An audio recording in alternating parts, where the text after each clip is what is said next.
Have you ever wondered who or what you really are beneath the thoughts that never stop talking? This isn't just a question for monks or mystics. It's a gentle doorway into something closer than your breath, something watching quietly. Behind your eyes. Today's story is not about achieving anything or changing who you are, but about remembering what you've always been. So before we begin, take a soft breath. Let the day fade for a moment. You've arrived in the perfect place. If you haven't already, subscribe so we can keep meeting here. And just for fun, where are you listening from? And what time is it right now? Tonight's journey begins not in a temple or a lab, but inside the ordinary pulse of your own awareness. We'll explore what hides beneath the voice in your head, how presence shifts everything, and why you are not a fixed self, but something far more mysterious, like the sky that holds every cloud without needing to control the storm. Let's begin. You were never meant to live entirely inside your head, but somewhere along the line, you were taught to search for yourself there, as if your identity were a thought you hadn't thought yet, a definition waiting to be found behind the eyes, neatly labeled and filed away in the brain's attic. Philosophers once imagined a homunculus, a tiny person inside your skull, looking out through your eyes and pulling the levers of choice. Today, we don't call it that, but we still behave as though it's true. We still feel as though there must be someone in charge inside, a self behind the curtain, a commander, a decider, a narrator, a core. But if you follow that sensation inward, something strange happens. You never quite find it. You find thoughts, yes, memories, opinions, preferences, but no captain, no throne. Just a vast and shifting field of experience. A sky full of flickering weather. This isn't just spiritual poetry, it's neuroscience. Scientists have searched the brain with stunning precision, hoping to pinpoint where you reside. Is it the prefrontal cortex? The amygdala? The default mode network? Every time they think they've found the command center, it slips away like a mirage. The parts light up during certain tasks, yes, but none hold the eye. There is no single location, no solid core. The closer we look, the more the self dissolves. And yet you're still here, aren't you? Something is clearly aware. Something is reading these words. But it may not be what you think. What if what you call you is not a thing, but an activity? Not a noun, but a verb. Not a being, but a becoming. Imagine a whirlpool. It has shape, motion, boundary. But try to grasp it, and there's nothing to hold. It's a pattern in a flowing field. That's what the self might be. A temporary pattern. In the field of consciousness. You are not the contents of the field. You are the field itself, aware of the contents. And yet, even when told this, most people immediately identify with a particular part of the field, the inner narrator.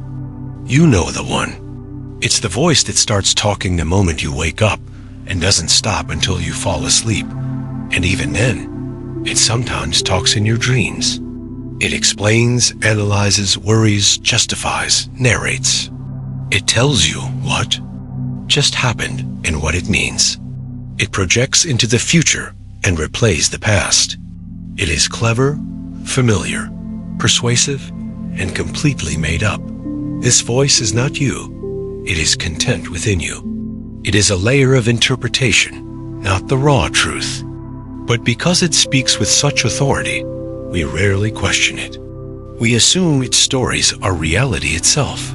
We mistake its drama for the world. But just because the voice says you failed, or they hate you, or you're falling behind, doesn't mean any of that is true. The voice is guessing, protecting, strategizing.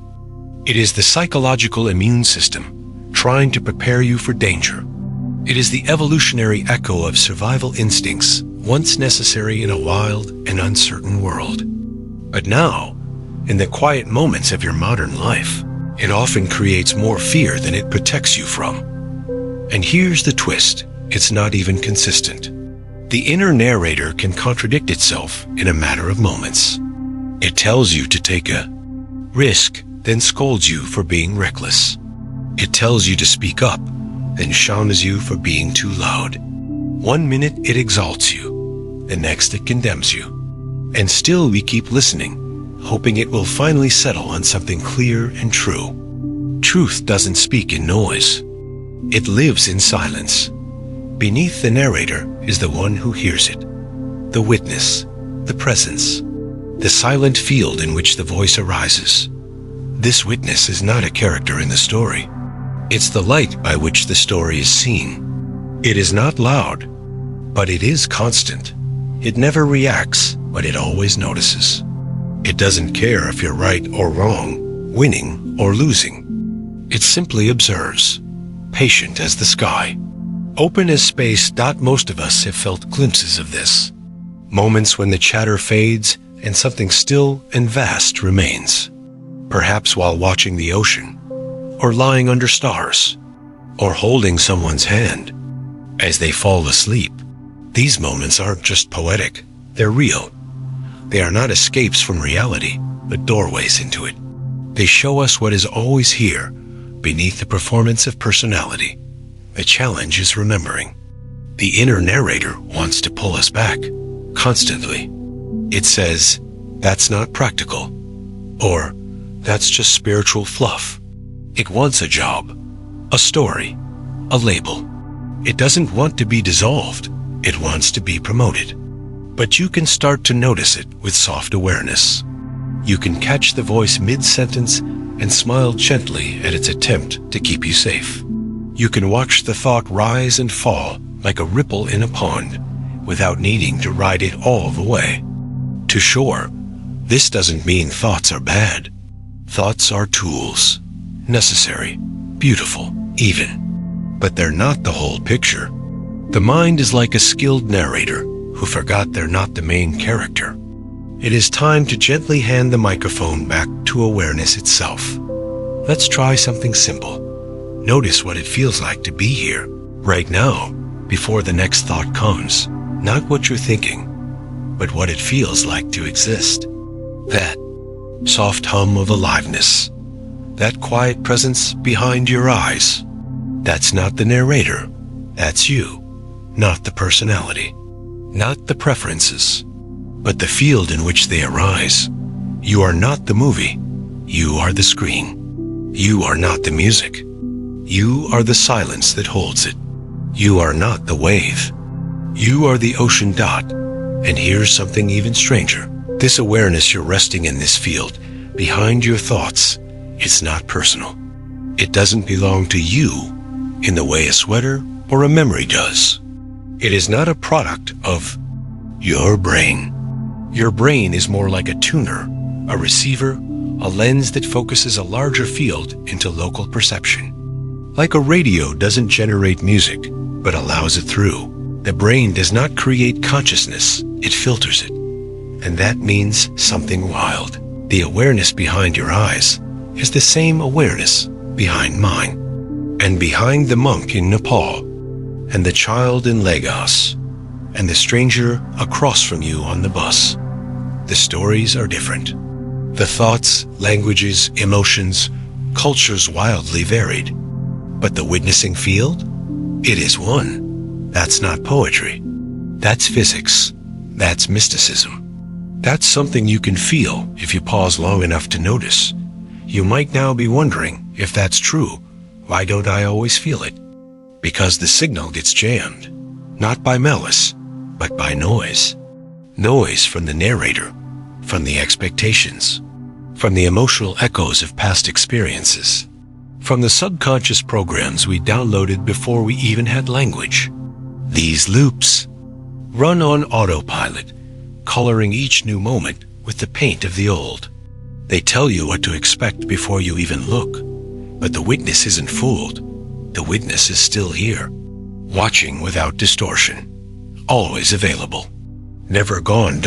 And it can be remembered not by force, but by rest. You don't reach it by thinking your way into it. You arrive by relaxing what isn't true. The effort to become someone falls away, and what's left is who you've always been. Even in this very moment, there is an invitation to shift from Hajj, being the thinker, to being the space in which thinking happens. From being the identity to being the awareness that gently holds that identity like a hand holds water open, light and without grasping. You are not a fixed self. You are a luminous field dot. So much of life is spent building a self. We collect labels, construct identities. We say, I am this kind of person, as if our essence were a resume, a collage of traits pasted together over time. But look closer. The more you try to grasp the I, the more it dissolves into a series of roles: child, student, friend, worker, lover, dreamer, doubter. Each version of you belongs to a context. Each arises, serves a purpose, and fades. So, where is the constant? If the clothes change, the job changes. The beliefs evolve. What remains? The answer is not found in identity. It is found in awareness. Itself. The silent space that notices all the versions, but is not any of them. That space is not limited by age or culture. It existed before the stories, and it remains after they're forgotten. When you were a child, you saw the world with wide eyes full of wonder. You didn't know what things were yet, but you felt them. A sunbeam on the wall, the hush of night, a parent's footsteps in another room. That same quiet awareness still lives in you now. It hasn't aged. It hasn't changed. It is the same field, watching new weather. But over time, the narrator gets louder. It narrates not only the world, but your place in it. It says, you're not enough, or you must. Prove your worth, or you should have done better. It wraps your attention in a net of thoughts, convincing you that who you are depends on performance, approval, success. But those are shadows dancing on a screen. The real light is behind them. The paradox is this: the more you try to find your true self through mental effort, the more distant it becomes. Because you are not a thought. You are the presence in which thoughts appear. You are not the map. You are the terrain. The moment you stop searching and simply feel what is already here, a shift occurs. It's subtle, but unmistakable. A dropping down, a softening, a return dot, and in this return, something deeper than confidence arises: clarity. Clarity is not a mental achievement. It is the natural glow of undisturbed presence. It doesn't shout. It doesn't convince. It simply sees. It watches the waves without becoming the storm. It notices the rise of anger without being consumed. It remembers stillness even in noise. Think of your awareness like a clear sky. Thoughts are clouds. They come and go, take shape and dissolve. Emotions are weather, sometimes light, sometimes turbulent, but none of them stain the sky. The sky is always intact, always blue behind the gray. That's your true nature, not what passes through awareness, but the awareness itself. And here's another strange gift of this realization. Compassion becomes easier when you see yourself not as a rigid identity, but as a moving field. You stop holding others so tightly to theirs.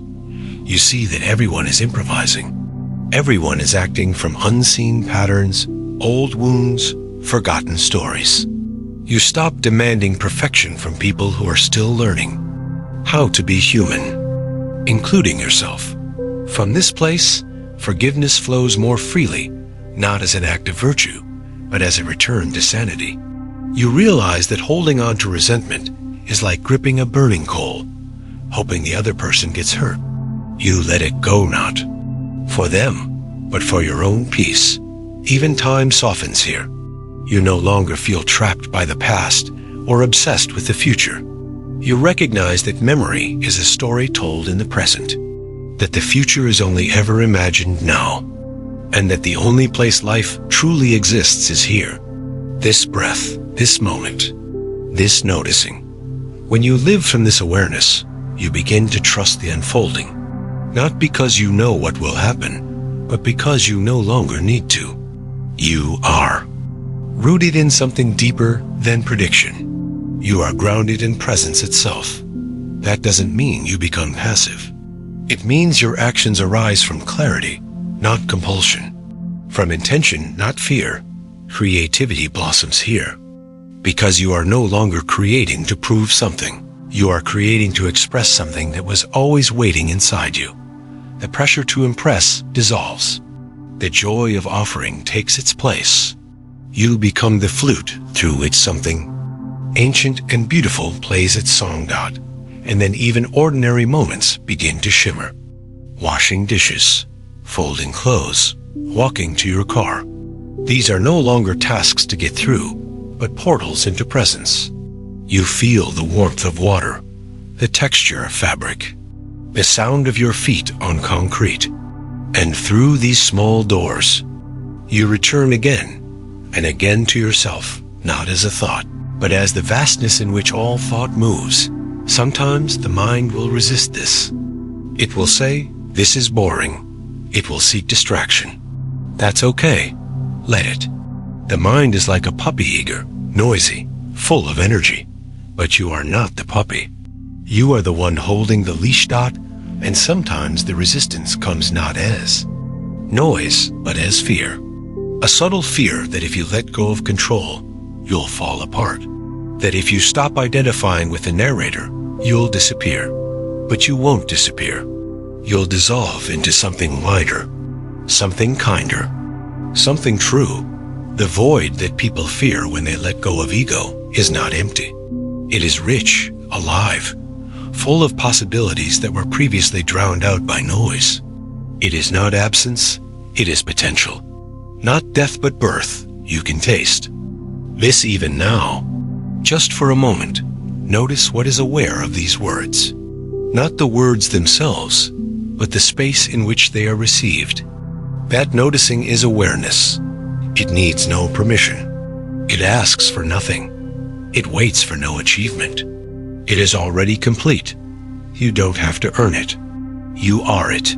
And this awareness is not some abstract spiritual state reserved for the few. It's as real as your breath, as present as your pulse. It's with you in traffic, in arguments, in laughter, in loneliness. You don't need to escape your life to find it. You only need to return God, and when you do, everything becomes simpler, not easier, but simpler. Because now you're living from the center, not the edges. You're choosing your response instead of reacting from old scripts. You're seeing others not as characters in your drama, but as flickers of the same light, caught in different costumes. Begin to feel a strange kind of intimacy with everything. A connection not based on roles or opinions, but on shared being. The tree outside your window, the barista, the sound of rain, all become part of the same quiet orchestra, playing a song. You've always known, but only now remember how to hear. This is not about spiritual superiority. It's not about being calm all the time, or never making mistakes. It's about being awake in your life, showing up, feeling it all, and remembering that beneath every moment, whether tender or terrible, there is something in you that is untouched. It is this presence that makes you whole, not your achievements, not your titles, not your image. Just this, the unshakable quiet of being. The beauty of this journey is not in discovering something new, but in uncovering what's always been hidden in plain sight. Awareness isn't waiting for you in some distant mountaintop or sacred text. Right here, behind your very next breath. But the mind, so trained in pursuit, keeps scanning for what's next, for what's better, for the final answer. And in doing so, it overlooks the ever-present invitation that whispers, nothing is missing. This realization begins to shift how you see everything. Not because you try to shift, but because the lens itself dissolves. You start to notice the spaces between thoughts, the pauses between actions, the stillness beneath noise. These spaces become sacred, not in a religious sense, but in a vibrational one. You feel it when you look at someone without needing to define them. You feel it when you listen without waiting to speak. You feel it when you rest, not out of exhaustion, but out of intimacy with life. And perhaps most radically, you begin to feel this presence in pain. Pain too becomes part of the field. You stop labeling it as wrong. You begin to meet it with curiosity rather than contraction. You notice how suffering amplifies when the mind resists it, when it says, "This shouldn't be happening." But when you rest in the awareness that holds it all, pain becomes sensation. Emotion becomes movement. There is no need to harden. You can remain soft, even here. Especially here. There is an ancient intelligence inside awareness, an intelligence that doesn't come from calculation, but from clarity. It doesn't argue or insist. It simply knows. It knows that even grief has its rhythm, that endings are beginnings in disguise. That uncertainty isn't a flaw, it's the womb of all transformation. And so you begin to trust again, not in circumstances, but in presence itself. This trust opens a new way of living. You stop needing everything to go right to feel at peace. Peace becomes your baseline, not your reward. You begin to notice how much of life you previously filtered through fear. Fear of not being enough, of being abandoned, of being seen too clearly or not seen at all. But now, you can feel those fears arise, and you can greet them, not as enemies, but as messengers. They are echoes of an old identity trying to protect itself. But you're no longer confined to that small shell. Have become the sky, and in the sky, everything is allowed to pass through. Joy, sorrow, confusion, clarity, they're all part of the same weather system. You don't need to cling or push away. You just stay present, not passive present. That presence has its own intelligence. Sometimes it says, act. Sometimes it says, wait, but it never speaks from panic. It speaks from stillness, and this stillness isn't empty, it's luminous. It shines through ordinary things. The steam rising from your tea, the sound of your breath when the room is quiet, the way light moves across a wall. These are not distractions from life. They are life. When you stop chasing peak experiences and start noticing the subtle ones, the world softens. It becomes less something to conquer and more something to commune with. Even the body begins to feel different. Not as a tool to manage, but as an expression of the same field of awareness. You feel sensations with more intimacy. You move with more reverence. You listen to the body's quiet signals, not with control, but with care. And in doing so, you start to inhabit yourself not as an idea, but as a living intelligence, vibrating with awareness in every cell. This changes relationships too. You stop needing others to validate your existence. You stop performing. You begin to speak from presence rather than persona. You start to listen with your whole being. Conflict becomes less about winning and more about understanding. Even silence in conversation becomes fertile, no longer awkward, but sacred. Two fields of awareness meeting without the need to fill the air. You realize then, most people are simply longing to be seen, not judged, not fixed, just seen. And when you live from presence, you offer them that gift, not as a strategy, but as a natural emanation of your own being. You meet them where they are, without needing them to change, because you no longer need yourself to change in order to feel whole. You've remembered the truth. You already are. That doesn't mean you stop growing. It means growth becomes rooted in presence, not shame. You're not changing to become worthy. You're evolving because you're alive, because you're curious, because you're participating in this grand unfolding, moment by moment. This is the real meaning of spiritual maturity, not the absence of ego, but the ability to see it without identification, to laugh at its antics, to soothe its fears, to hold it gently like a child who still believes in monsters under the bed. The ego is not the enemy. It is simply a habit, one that dissolves not through force, but through kindness. And when the habit falls away, even briefly, what remains is grace. Grace isn't something you earn. It's what you discover when you stop trying to earn anything. It's the light that streams through when the walls crack open. It's the peace that needs no reason, the love that asks for nothing, the knowing that is older than time. This grace is not separate from you. It is you. It always was. But to feel it, you must be willing to stop chasing, stop proving, stop performing. You must be willing to be still. Not to become passive, but to remember how to receive life. When you stop needing to do awareness and instead be awareness, something unlocks, a freedom that was never outside you, a power that doesn't dominate but harmonizes, a self that doesn't grasp but gives. And here's the final invitation. Even now, even as you read these words, you can return, not through effort, but through soft attention. Let your mind do what it does. Let your heart beat. Let the breath move in and out. And in the middle of it all, notice the silence. The one that's been here the whole time. The one that asks for nothing, judges nothing, clings to nothing. That silence is not empty. It is presence. And that presence is not distant. It is what you are. Let it hold you. Let it remind you. Let it be you. You don't have to climb higher. You just have to stop running from where you already are.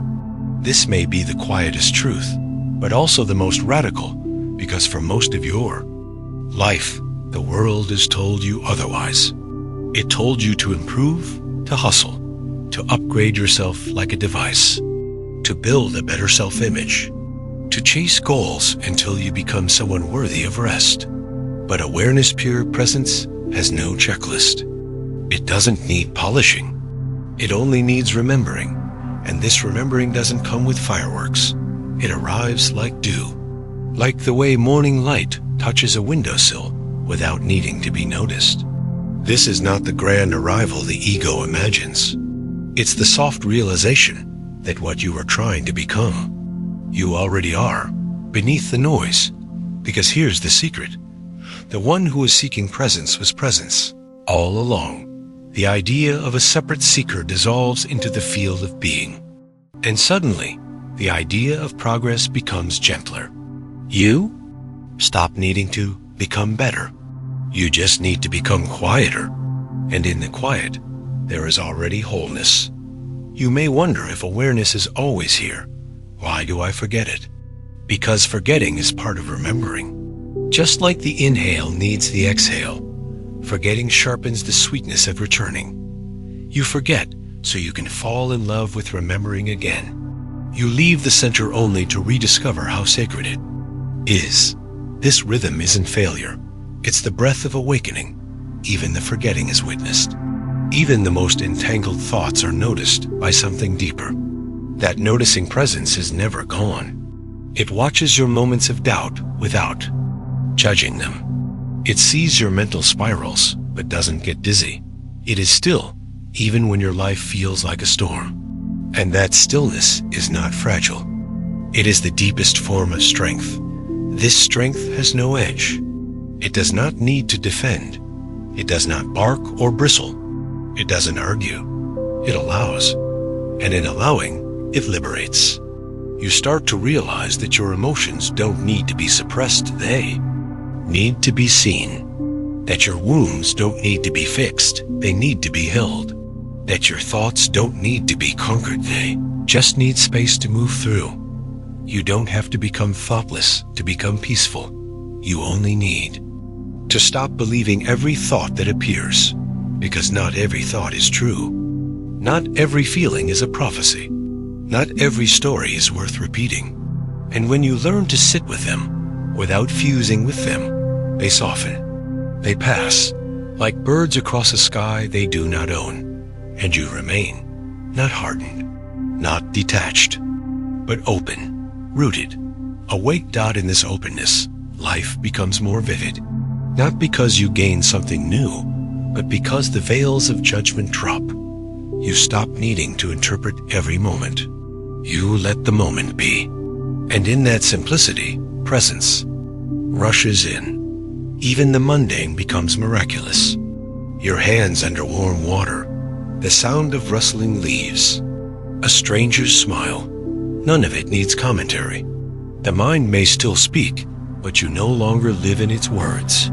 You live in what the words were trying to point to. You begin to notice something else too. The body starts to relax, not just physically, but energetically. The clutching fades. The shallow breath deepens. The nervous system shifts from defense to trust. And this trust isn't naive. It's primal. It's what happens when awareness is no longer being used to guard a false identity. When you return to presence, the whole organism exhales. And in that space, you discover something sacred. Life is not something to earn, it's something to receive. You become receptive, not just to pleasure, but to truth. Even uncomfortable truth. You become less afraid of being wrong, less obsessed with being seen a certain way. You're willing to shed masks, even if it feels vulnerable, because truth feels better than protection. Freedom begins to matter more than image. You no longer need to be the smart one, or the funny one, or the spiritual one. You don't need to be anyone. You can just be. Some days that looks radiant. Some days it looks messy. But all of it belongs. From this place, your attention becomes the most precious gift you have. Not because you tried to focus harder, but because you realize what attention really is. It is the beam of awareness itself. Where you place it, you bring presence. Where you withhold it, you withdraw life. So you begin to offer it intentionally. To a flower, to your breath, to your partner's words, to your own heartache. You stop, splitting yourself across endless tabs of distraction.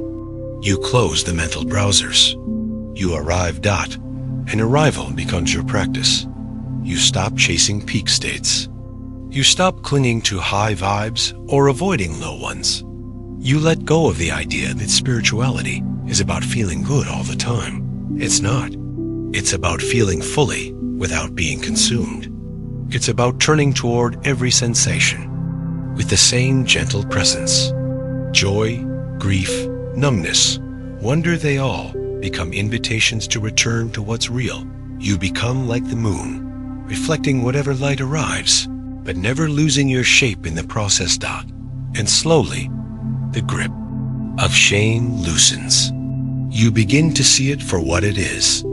A story that was never yours to carry. A weather pattern that passed through you when you were too young to question it. But you can question it now. You can look shame in the eye and say, I see you. You're not who I am. And in that seeing, shame begins to dissolve, not by being silenced, but by being witnessed. What heals isn't correction. What heals is contact. Presence is contact. And when you stay present with what hurts, without fleeing, fixing, or fusing, it starts to unfold into something else. Insight, clarity, release. Not because you made it happen, but because you stayed. You start to trust your own staying power. And as you do, a quiet self-respect arises. Not based on status or success, but on alignment. You trust your yes. You trust your no. You don't over-explain. You don't perform calmness. You simply are. And your presence speaks louder than your words. This is where authenticity begins, not with perfect expression, but with real attention. With choosing not to abandon yourself, even when others don't understand. With being faithful to what you know is true, even when it's inconvenient. That faithfulness builds a life rooted in integrity, not image, and that kind of life ripples outward, You start to become a tuning fork for others, not by trying to change them, but by embodying something real. Your presence becomes a mirror, not of their flaws, but of their own forgotten wholeness. People feel safer around you, not because you rescue them, but because you don't require them to be anything other than what they are not. And perhaps most beautifully, you stop needing to understand everything. Mystery becomes welcome. You no longer fear the unknown. You rest inside it. Because now you know, you are not the map, you are the terrain. You are not the knower, you are the space in which knowing arises. And that space has no edges. So when a question comes and no answer follows, you don't panic. You listen. You let the question echo. You let it dance. Because sometimes the question is the teaching. Sometimes curiosity is the clarity. And when the mind finally grows quiet, when the stories lose their pull, when you no longer need to explain what you are, you'll find yourself resting in something wordless. And that resting is the return to the unnameable, the spacious, the still, the return to you. There is a moment in the silence where the need to search falls away, not because you've given up, but because something in you has remembered what the mind had forgotten and what the heart had been whispering all along, that the peace you are looking for isn't located in the next breakthrough, or person, or moment. It's here, not hidden, not delayed, just overlooked by the one who keeps reaching forward. This realization doesn't crash in like thunder. It arrives like the weightless presence of air, always here, always holding you, whether you noticed or not. And in this noticing, the scaffolding of spiritual striving begins to dissolve. You don't need to ascend. You don't need to purify. You only need to wake up from the trance of becoming. You only need to stop pretending that you are incomplete. The silence behind your thoughts is not emptiness, it's intimacy. It's not passive, it's radiant. And once you sense it, even for a moment, something in your life recalibrates. You no longer need your experiences to validate your existence. You no longer measure your worth by how others react, because you've begun to feel something deeper than approval. You've begun to feel reality itself alive, intelligent, aware. And here's what's so often missed. This awareness is not yours. It's not personal. It doesn't belong to the identity you wear. It was here before that identity formed, and it will remain long after it fades. It is not inside you. It includes you. It is the space in which this life unfolds, the stage on which all roles play out, and that changes everything. You stop being an actor trying to control the play. You become the stage itself, allowing every scene, holding every character, resisting nothing. From this place, even pain is allowed, even confusion, even unknowing. And in that allowance, they begin to soften, not disappear, just lose their grip. They stop being monsters and start being messengers. They stop being enemies and start being teachers. You realize that even your worst moments weren't wrong, they were misunderstood. They were contractions in the field, calls for attention, not punishments, not verdicts, just echoes of the human journey asking to be included in your awareness. And the moment you include them, not to fix, but to see, they begin to integrate, to unravel. To heal. Integration is not about resolution. It's about relationship. You no longer exile parts of yourself. You stop editing your inner world to match an idea of enlightenment. You let the full spectrum belong: grief and joy, clarity and doubt, strength and trembling. All of it held in the wideness of presence. And something beautiful happens here. You begin to move through the world differently, not with spiritual armor, but with quiet availability. You walk a little slower. You listen a little longer. You meet others without trying to change them. You offer your attention as a gift, not as a bargaining chip. You become spacious, not because you've solved everything, but because you've stopped tightening around it. This spaciousness isn't passive. It moves. It creates. It responds. But it does so from alignment, not agenda. From clarity, not compulsion. You don't rush decisions. You receive them. You don't control outcomes. You participate in them. You let life move through you like wind through open branches bending. Yes, but never breaking. And this is what presence really means, not absence of thought, but absence of clinging. You still feel, think, and act, but the center of gravity has shifted. You're no longer trying to build a tower to reach the sky. You've realized you are the sky. Tower or no tower, the openness remains. Even fear begins to look different now. It no longer feels like something to conquer. It becomes something to stay with. You learn to sit with its trembling, not to silence it, but to hear what it's protecting. Often, it's guarding a doorway, a place in you that once didn't feel safe to touch. But now, with presence, you have the strength to go there, not to invade, to embrace. You learn that healing doesn't always look like light. It often looks like darkness finally held, like sorrow finally given space to speak, like shame finally told it doesn't need to disappear to be loved. And you begin to see that the voice inside, the old inner narrator, isn't bad. It's just scared. It's just young. It was trying to keep you safe the only way it knew how, by controlling, predicting, analyzing, explaining. But you don't need to banish it. You can reprint it. You can thank it. You can remind it that you're here now.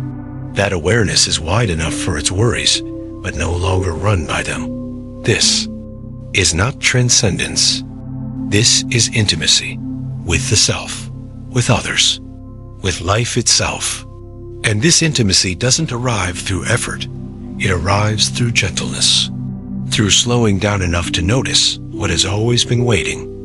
And maybe now, in this quiet, noticing something else becomes clear. You've never truly been separate. Not from the world, not from others, not from the source. The whole idea of separateness was part of the story the mind told. But presence doesn't divide, it reveals. It reveals that the same awareness looking through your eyes is looking through theirs. That we are not strangers. We are different masks of the same consciousness, peeking out to see itself. When you live from this knowing, everything becomes holy. Not because of belief, but because of contact.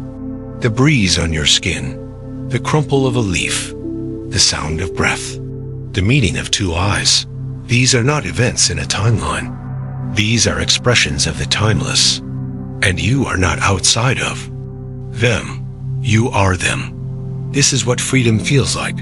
Not floating above life, but falling fully into it. Not needing to escape the body, but awakening inside it. Not needing to be special, but recognizing that the ordinary is already sacred when seen clearly. And in this freedom, you no longer measure your life by achievements. You measure it by awareness, by how deeply you've loved, by how honestly you've listened, by how courageously you've stayed. Not just with beauty, but with mess, with contradiction, with the moments that don't fit neatly into a narrative. Because now you understand, life isn't a story to be edited. It's a mystery to be touched. And that mystery is not something you solve. It's something you surrender to. You may still forget. That's okay. Forgetting is part of the rhythm. But now you know the way back. Not up, not forward, inward, and not toward something new, but toward what never left.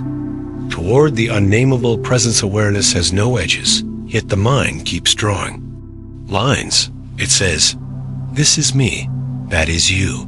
This is inside, that is outside. This is safe, that is dangerous. The lines help us navigate the world. They serve survival. But they are not ultimate. They are sketches on water. And when you pause long enough, you begin to sense what's beneath the lines, an indivisible field that refuses to be cut apart. You can feel it most in quiet moments. The hush before dawn. The stillness when everyone else in the house is asleep. The way a single candle flame seems to hold the entire room in its flicker. These are the cracks in the wall of separation. The places where you glimpse that awareness doesn't live in you. You live in it. Like a wave is in the ocean, not the other way around. This shift is subtle, but it changes everything. You start to see that the A you've been protecting is not a fortress of truth, but a mask. A mask that has done its best to keep you safe, but one that has also hidden the luminous simplicity underneath. When you dare to loosen that mask, life rushes in. Not to harm you, but to embrace you. And here's a strange thing. The more you identify with the silent field of awareness, the more intimate the world becomes. At first glance, you might expect detachment, but the opposite occurs. You don't float away, you sink deeper in. You don't abandon the body, you inhabit it more fully. You don't escape relationships, you meet them with new tenderness. Because now you see them for what they are, movements of the same consciousness, playing together in different forms. Imagine walking down a crowded street with this awareness. Instead of seeing strangers, you feel threads of the same presence, shining through each pair of eyes. The woman carrying groceries, the old man waiting for the bus, the child tugging at their parent's hand. All of them, windows of the same field looking back at itself. Their stories are different, yes. Their emotions, their beliefs, their challenges, unique. But beneath the stories, the witness is one. The same stillness, wearing infinite faces. This realization softens judgment. You no longer rush to categorize. You stop needing to know who's right, who's wrong. You stop collapsing people into labels. You begin to feel the quiet truth. They are you in another costume. And that truth reshapes how you treat them. Patience grows. Compassion flows. You meet others not as obstacles, but as fellow expressions of the infinite. And something even more profound happens. You begin to meet yourself the same way. You start to notice the parts of you used to exile. The insecure voice, the jealous impulse, the old shame. Instead of banishing them, you welcome them. You see they are not flaws, but children of the field misunderstood whether in the awe. Sky of being. When you stop fighting them, they soften. They no longer need to scream for attention. They too are allowed to belong. And belonging changes the texture of your days. You no longer need to curate your existence. You no longer treat your life like a resume. Instead, you live from presence. Not perfectly, not without forgetting, but with enough remembering that each return feels like a homecoming. Each breath, a reminder. Even fear begins to glow differently. What once looked like a wall begins to feel like a doorway. You realize fear's true message was never stop. It was pay attention. Fear is intensity asking to be held in awareness. And when you hold it, without abandoning yourself, it reveals energy. Energy that was once trapped in contraction now becomes available for creation, for connection, for clarity. Fear turns into fuel.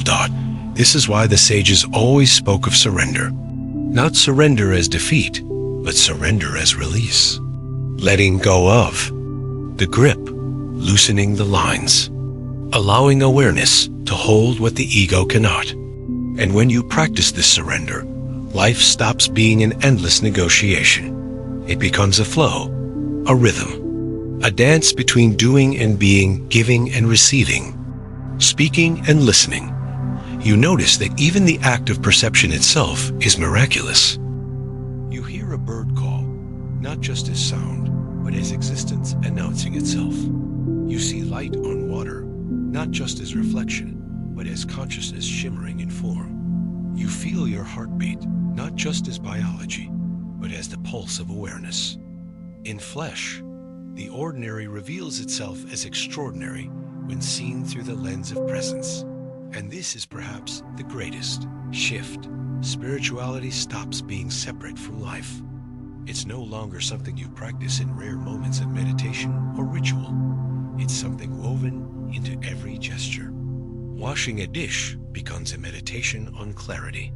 Folding laundry becomes an act of devotion. Sitting in silence with a loved one becomes prayer. Every moment becomes sacred, not because it changed, but because you did. And when presence saturates the ordinary, life begins to feel lighter. Not because pain vanishes, but because it no longer defines you. You may still feel sorrow, but you are not sorrow. You may still feel anger, but you are not anger. You are the awareness in which they move like wind, passing through a forest of branches. They shape the moment, but they do not own it. This shift is freedom. Not the freedom of control, but the freedom of trust. Trust that awareness is wide, enough for everything. Trust that life doesn't need constant fixing. Trust that the mystery holds you, even when you don't understand it, especially when you don't understand it. And in that trust, love arises. Not sentimental love, not conditional love, but the love of recognition. The love of the ocean, seeing itself in the wave.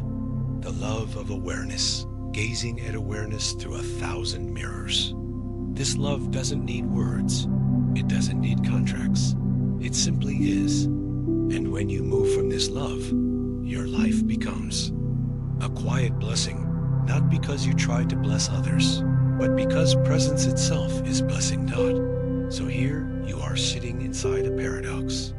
You are not a separate self, and yet here you are, uniquely shaped, uniquely lived. You are not a fixed identity, and yet you shine with singularity.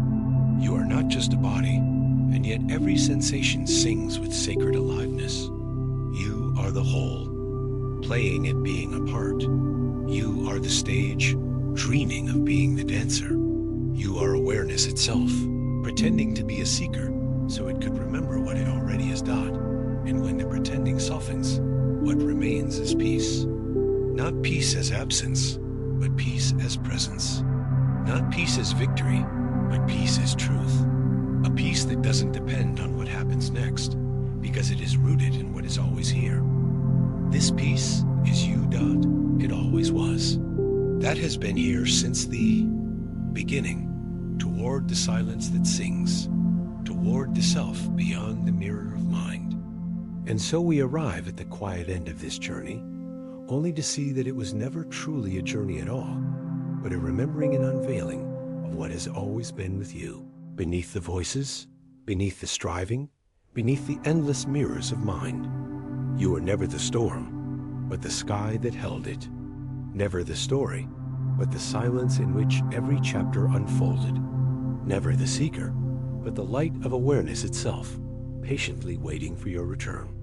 Even now, as these words fade, the presence behind your eyes remains unchanging, unbroken, infinite. Let that be enough. Let it guide you gently into your ordinary moments, where every breath is already sacred, every gesture already complete. And if you felt even a flicker of recognition tonight, carry it with you softly. Subscribe to our channel so we can meet again next time in stories woven for your stillness and your wonder. Other stories are also waiting for you, whispers of presence, windows into mystery, and when you are ready, they too will open like quiet doors. Until then, rest in what you already are, whole, aware, free,